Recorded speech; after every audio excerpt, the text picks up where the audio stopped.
Ya, kita segera membahas tema utama kita pada pagi hari ini pemirsa. Tapi sebelum saya memperkenalkan narasumber, mungkin ini juga satu pertanyaan buat kita semua, ya kan? Mau di angka berapa sih sebetulnya kita akan berada di posisi nanti atau akhirnya? Kalau saya pribadi mempunyai jawaban, stop, cukup sampai dengan angka yang saat ini sudah membuat kita perlu lagi meningkatkan kesiapsiagaan dan juga kewaspadaan. Pemirsa, kami hadirkan dua orang narasumber pada pagi hari ini. Pertama ada Dr. Diki Budiman, epidemiolog Griffith University of Australia. Selamat pagi, Dr. Diki Budiman, langsung dari Australia. Pagi Mas Arif, pagi Bu Nadia. Ya, Assalamualaikum Mas Diki. Waalaikumsalam. Ya, dan di sebelah saya juga, saya diapit nih oleh sosok-sosok yang pagi ini mungkin bisa memberikan pencerahan ya. Ada Dr. Siti Nadia Tarmizi dari Kementerian Kesehatan Republik Indonesia. Dr. Siti Nadia, selamat pagi. Assalamualaikum warahmatullahi wabarakatuh. Waalaikumsalam Mas Arif, selamat pagi Pak Diki. Ya, Dr. Siti Nadia, saya ingin langsung ke Anda ya. Bagaimana kita mungkin membaca, tapi bukan berarti untuk menakut-nakuti atau mungkin membuat semacam kayak kegundahan di masyarakat, tapi setidaknya cukuplah ya, sebagaimana pertanyaan saya tadi dan jawaban saya juga salah satunya, stoplah di angka ini gitu loh. Kita tidak usah bangga dengan yang namanya rekor yang sebetulnya membuat kita juga ngeri dan serba juga khawatir ini. Silakan Dr. Siti Nadia. Iya, jadi pertama yang kita pahami bahwa peningkatan kasus yang terjadi dalam hampir kurang lebih 3 minggu terakhir ya, disebabkan adanya kemungkinan besar varian Omikron ya. Karena kalau kita lihat dari pemeriksaan genome sequencing yang kita ambil secara acak ya, hampir 90%-nya ini adalah varian Omikron. Nah, yang kita ketahui dari juga banyak negara yang sudah mengalami varian Omikron ini, ternyata memang kasusnya sangat tinggi, bisa melebihi dari varian Delta. Dan kurva ini kalau kita bisa lihat di global, kalau kita lihat kan global itu sudah sampai gelombang keempat. Nah, antara gelombang ketiga dan gelombang keempat itu sangat tinggi puncak kasusnya, perbedaannya ya, bisa sampai 4 sampai 6 kali kalau kita lihat pada posisi global. Nah, ini bisa juga kita lihat dari data-data yang kita ketahui, misalnya Amerika Serikat sendiri dari 250.000 menjadi 800.000, kemudian Prancis dari 60.000 menjadi 400.000 ya, Jerman sendiri dari 24.000 itu menjadi juga sekitar 400.000. Nah, jadi memang peningkatannya itu sangat berkali lipat dibandingkan dari varian Delta. Nah, begitu kita tentunya mengalami kemungkinan daripada varian varian Omikron ini, tentunya kondisi tersebut juga akan menjadi kurang lebih sama ya. Pertama, dia akan melebihi puncak Delta. Nah, berapa kalinya? Nah, ini sangat tergantung dengan kita. Saya sepakat sekali dengan Mas Ari bahwa kalau bisa jangan lebih tinggi lagi ya. Kalau sekarang kemarin kita sempat pada angka 64.000 2 hari yang lalu, kemarin turun sedikit 63.956. Puncak Delta kita 56 ribuan ya. Jadi kalau melihat kondisi tersebut memang laju penularannya sangat tinggi disebabkan Omikron. Ini sudah kita lihat dengan tingginya kasus orang yang positif, tapi di sisi lain tingkat keparahan dan rumah sakit sampai saat ini masih terkendali. Artinya angkanya itu kalau kita bandingkan Delta jauh sangat kecil ya untuk Omikron ini. Iya, kalau gitu saya pindah dulu sejenak ke Australia, ke Dr. Diki Budiman. Dr. Diki, mengacu ke penjelasan Ibu Nadia tadi ya dokter, artinya Omikron nih sudah 90% begitu. Apa sih yang membuat Omikron ini kok bisa ya kita sudah tahu memang penularannya cepat dan lain sebagainya. Apakah memang karena bentuknya atau mungkin jenis virusnya, mungkin Anda punya pengetahuan ataupun juga pemahaman soal ini?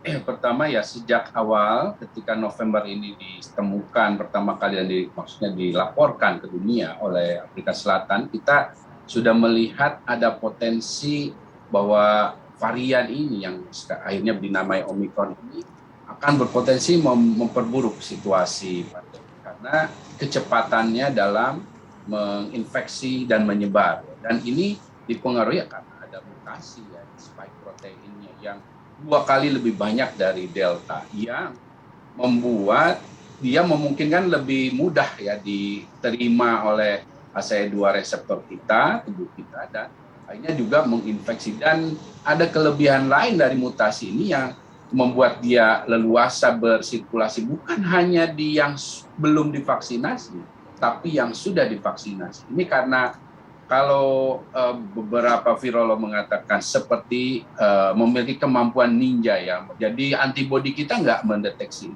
sebagai satu bahaya. Nah ini yang membuat kenapa bahkan kita sadari bahwa ketika Omikron ini lahir, pertama 2 hal yang terjadi di dunia, bahwa orang bepergian itu harus vaksinasi penuh, dan juga bahkan pada saat itu relatif jauh lebih baik landscape imunitas di banyak negara. Tapi toh Omikron ini bisa menyebar bahkan sangat cepat, jauh lebih cepat dari Delta.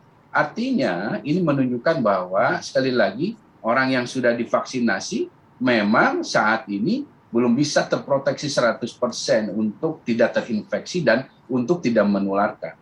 Tapi terbukti vaksinasi itu menurunkan keparahan dan menghindarkan kematian. Karena apa? Belakangan saat itu juga melahirlah yang disebut, wah ini ringan, ini tidak parah, tidak menyebabkan kematian. Ya karena vaksin, gitu.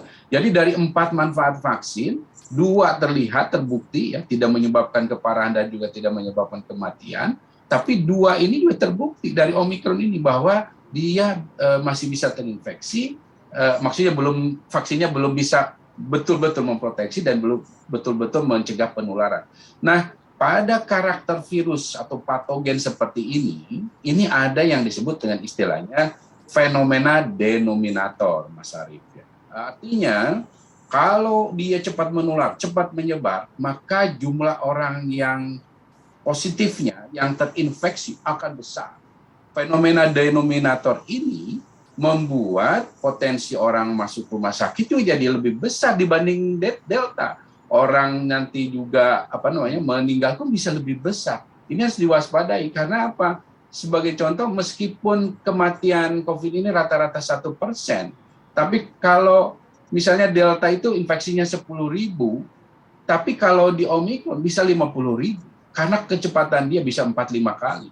Nah, 1% dari 10.000 dan 1% dari 50.000 tentu besar, 50.000. Nah, ini yang harus kita waspadai. Nah, oleh karena itu tidak heran kalau kita melihat ya dengan karakter seperti ini di dunia hampir semua negara mengalami pecah rekor kasus infeksi, termasuk pecah rekor kematian.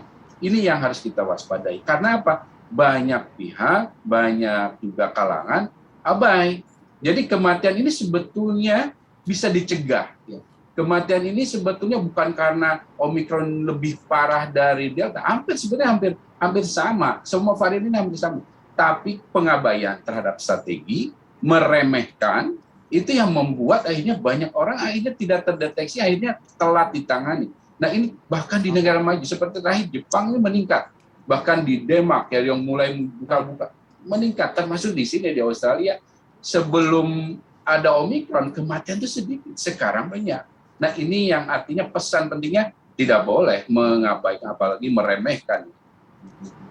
Oke, baik. Saya ke Dr. Siti Nadia merefer beberapa indikasi dari Dr. Diki Budiman, Dr. Siti Nadia. Apakah benar justru malah masyarakat kita itu abai misalnya, atau mungkin menganggap remeh, menganggap enteng gitu, karena mungkin bagi dia diri dia, tubuh dia, fisik dia, kondisi kesehatan dia dalam kondisi menurut dia baik-baik saja. Ya, ini yang tentunya komunikasi kita harus terus kita sampaikan ya. Artinya kalau melihat bahwa mengapa kasus itu yang positif banyak yang tidak bergejala ataupun gejalanya sangat ringan. Ini dikarenakan kita tahu bahwa kita sudah punya modal dasar, yaitu proteksi yang kita miliki. Yang pertama adalah tentunya vaksinasi. dengan dosis primer yang lengkap, dosis 1 dan dosis kedua. Bahkan saat ini kebijakan pemerintah itu menambahkan vaksin booster. Nah, ini tentunya membuat kita memiliki proteksi sehingga tingkat keparahan dan kebutuhan untuk perawatan rumah sakit itu menjadi sangat rendah. Dan ini memang sejak awal kita ketahui ini adalah manfaat daripada vaksinasi. Di sisi lain, selain proteksi individu, karena banyak masyarakat juga yang sudah mendapatkan vaksinasi dosis lengkap tersebut, maka otomatis juga sudah ada kekebalan bersama yang kita miliki. Nah, dua hal ini tentunya kita tahu di mana laju penularan yang cukup tinggi itu tidak mungkin kalau kemudian kita tidak tambahkan dengan upaya-upaya protokol kesehatan. Jadi kalau kita melihat kan memang ada rumusnya ya, Mas Arief ya, antara sakit gitu ya, kemudian penularan dengan kekebalan. Nah, kalau kita akan menjadi sakit atau menjadi tidak sakit, kalau kekebalan kita itu tinggi ya. Jadi kalau kekebalan kita tinggi, kita sudah divaksin, proteksi kita ada, menutup pintu masuk tuh karena virus ini kan masuk melalui mulut dan hidung. Kemudian menjaga jarak ya dan mencuci tangan, prokes 5M yang kita ketahui kita jalankan itu kan meningkatkan imunitas atau kekebalan tubuh kita. Otomatis kalau kekebalan tubuh kita tinggi, infeksi juga akan menjadi turun. Nah, tetapi kalau kemudian jumlah virus banyak, keterpaparan kita, dosis virusnya banyak, ini kan juga besar sehingga tadi kemungkinan untuk sakit juga besar. Jadi kalau lihat rumus terjadinya penularan tersebut, dua hal itu saja yang kita kendalikan. Nah, ini yang penting adalah mengkomunikasikan kepada masyarakat bahwa saat kita ingin apa yang pernah kita capai di bulan September sampai dengan pertengahan Desember, di mana sebagian besar aktivitas sudah mulai kembali, bahkan kita mencoba untuk melakukan pembelajaran tatap muka ya, ini tetap bisa kita teruskan, terutama berbagai aktivitas. Jadi mencari titik keseimbangan antara kesehatan dan kemudian aktivitas-aktivitas lainnya termasuk aktivitas ekonomi, ini menjadi hal yang penting karena bagaimanapun juga mungkin ke depan kan kita akan hidup bersama terus ini dengan COVID-19. Oke, baik. Kita jeda dulu sejenak ya, Dr. Siti Nadia dan juga Dr. Diki Budiman. Kami akan kembali lagi ke hadapan Anda usai jeda pada waktu berikut.